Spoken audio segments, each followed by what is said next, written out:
একটি বিশাল ও ভয়ঙ্কর ময়দানে এক মরণপণ লড়াই চলছে। চারদিকে জালের মতো ছড়ানো শিকল, যার উপর ভারসাম্য বজায় রেখে কয়েক জোড়া প্রতিযোগী দৌড়াচ্ছে। হঠাৎ ওপর থেকে ভারী লোহার গোলকগুলো বৃষ্টির মতো ঝরে পড়তে শুরু করে। এই গোলকগুলোর হাত থেকে বাঁচতে প্রতিযোগীরা এদিক ওদিক লাফিয়ে পড়তে থাকে। অনেকেই এই গোলকের আঘাতে শিকল থেকে নিচে ছিটকে পড়ে। মঞ্চের উপরে বসে বিচারক পুরো খেলাটি দেখছিল।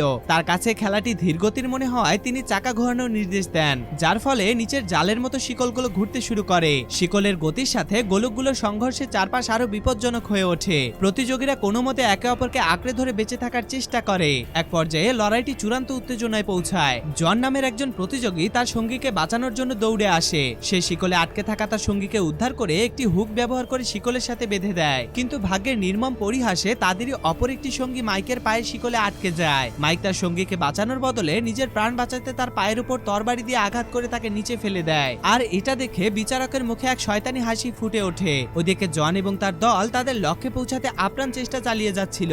তারা হাতের অস্ত্র দিয়ে শিকলগুলোকে আঁকড়ে ধরে নিচে ঝুলে শর্টকাট নেওয়ার পথ খুঁজে বের করে। লড়াইয়ের শেষ মুহূর্তে যখন তারা ফিনিশ লাইনের খুব কাছে চলে যায়, তখন মাইক তাদের বাধা দেওয়ার চেষ্টা করে।